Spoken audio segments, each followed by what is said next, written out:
Good morning, students.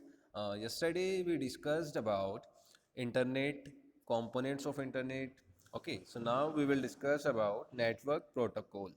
Network protocol means, as we know, protocol is a set of rules, जिसका means होता है कि हम internet जब एक्सेस करते हैं तो इंटरनेट एक्सेस करने के लिए कुछ प्रोटोकॉल्स बनाए गए हैं, कुछ रूल्स बनाए गए हैं, जो रूल्स फॉलो करने पड़ते हैं। जैसे हम इंटरनेट पर फाइल ट्रांसफ़र सेंड कर रहे हैं, फाइल को ट्रांसफ़र करते हैं, तो उसके लिए एक प्रोटोकॉल है FTP.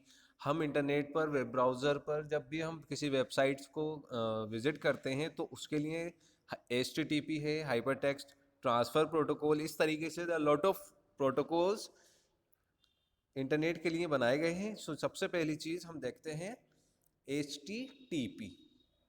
HTTP is a hypertext transfer protocol, is an application level protocol with the lightness and speed necessary for distributed collaborative hypermedia information systems. It is generic stateless object oriented protocol which can be used for many tasks. Okay, so HTTP का use बहुत सारी task को complete करने में, collaborative है, distributed type का protocol है जिसके थ्रू हम मेनी टास्क परफॉर्म करते हैं.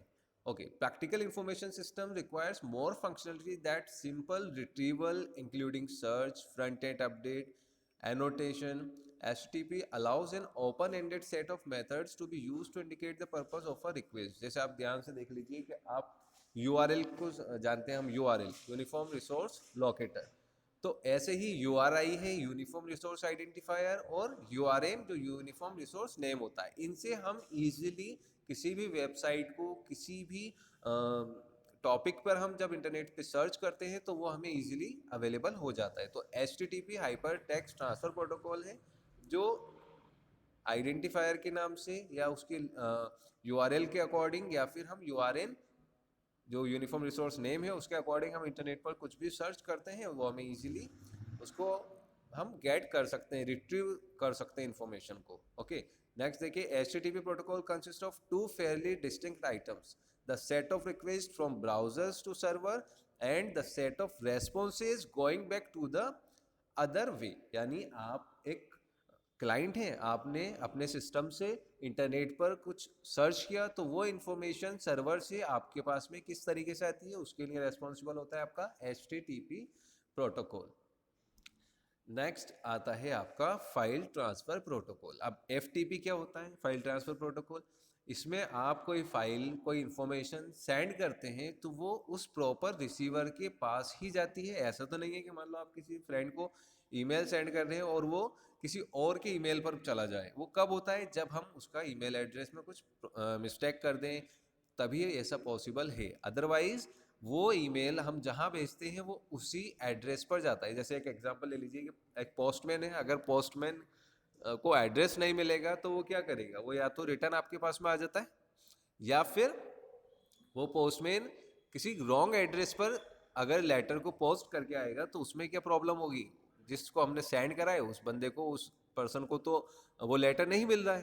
तो इसी प्रॉब्लम्स को देखते हुए इस टाइप की ही प्रॉब्लम्स इंटरनेट पर भी स्टार्टिंग में आती थी, तो इसलिए फाइल ट्रांसफ़र प्रोटोकॉल को बनाया गया, जिसके थ्रू क्या होता है कि हम जहाँ पर फाइल को ट्रांसफ़र कर रहे हैं वो सेम उसी एड्रेस पर रिसीव होगी. अदरवाइज वो क्या होगी, वापस रिटर्न हमारे पास आ जाएगी और हमारे पास मैसेज आता है कि मैसेज नॉट सेंड या email not send at that same address. Okay, तो इस टाइप से फाइल ट्रांसफर प्रोटोकॉल देखिए.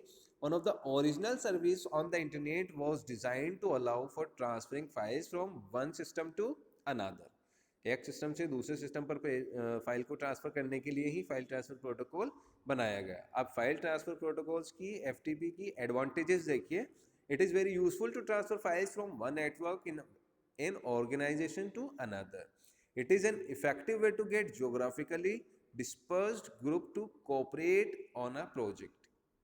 It is a potent and popular way to share information over the internet. Got it? Okay. Next आता है आपका POP यानी post office protocol. इस post office protocol में सबसे पहले जो है आप देख लीजिए कि ये स्टैंडर्ड मेल प्रोटोकॉल है जिसके थ्रू मेल्स को रिसीव और सेंड किया जाता है. सो देखें, the POP3 defines the rules about receiving emails from a remote server to a local email client. एक रिमोट सर्वर से अगर हमें कोई ईमेल रिसीव होता है, हमारे हम क्या है, हम क्लाइंट हैं, हम लोकल ईमेल क्लाइंट हैं, हमारे अगर इनबॉक्स में हमारे ईमेल आते हैं तो वो किसके थ्रू आ रहे हैं?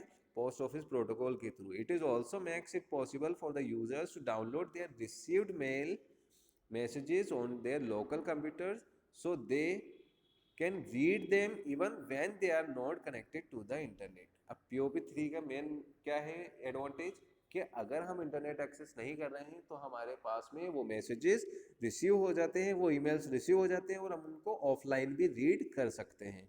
बाय डिफ़ॉल्ट जो आपके पोर्ट 110 और पोर्ट 995 ये POP3 के प्रोटोकॉल्स के 2 पोर्ट्स हैं, पोर्ट जिनके थ्रू POP3 एंक्रिप्ट करता है. देखिए, the default POP3 non encrypted port use for insecured email communication. अब जो पोर्ट 110 है वो क्या है?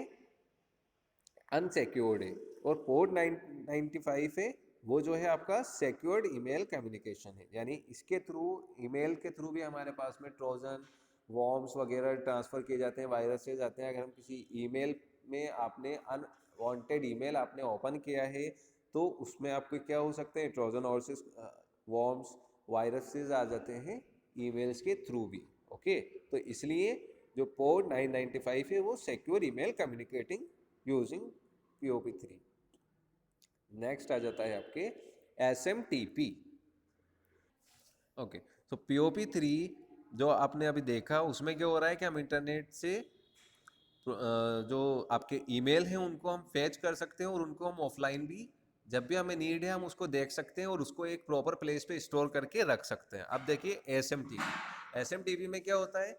SMTP is a simple mail transfer protocol. It is used for sending emails across the internet. इसके थ्रू ईमेल सेंड होते हैं, यानी सिंपल मेल ट्रांसफ़र हो रहे हैं तो उसके लिए प्रोटोकॉल बनाया गया है कि मेल्स को किस तरीके से आपको ट्रांसफ़र करना है, किस एड्रेस पर क्या क्या रिक्वायरमेंट होती है. तो ये सारी इन्फॉर्मेशन, सारे जो प्रोटोकॉल्स बनाया गया है वो सिंपल मेल ट्रांसफ़र प्रोटोकॉल है. नेक्स्ट, इसमें जो प्रोटोकॉल के भी 2 पोर्ट्स हैं, पोर्ट 25 और पोर्ट 465. अब पोर्ट 25 क्या करेगा? नॉन एन्क्रिप्टेड पोर्ट है, यानी ये भी अनसिक्योर है, और 465 is a secure communication port. Next आता है आपका VoIP. VoIP stand for voice over internet protocol. यानी देखिए, आप जो भी टेली कम्युनिकेशन है जिसके थ्रू हम मोबाइल पर, इंटरनेट पर ईजिली बात कर पा रहे हैं, voice call, audio call, all over the world we can easily done by the internet. करते हैं हम इंटरनेट कॉलिंग. तो इंटरनेट कॉलिंग में जो हम वॉइस हमारी जो ट्रांसफ़र हो रही है वो किस प्रोटोकॉल के थ्रू हो रही है? वॉइस ओवर इंटरनेट प्रोटोकॉल के थ्रू. लिसन, एक बार सुनिए ध्यान से कि पहले क्या होता था कि अगर हम बात करें व्हाट्सअप की तो उसमें एक प्रॉब्लम आती थी. WhatsApp is a one way communication. यानी हम जब बोलते हैं तो व्हाट्सअप पे जब हम बात करते हैं तो एक बार हम बोलेंगे, देन वो वॉइस थोड़े से टाइम लेके, टाइम ड्यूरेशन के बाद वो वहाँ पर ट्रांसफ़र होती है. ओके, तो उस प्रॉब्लम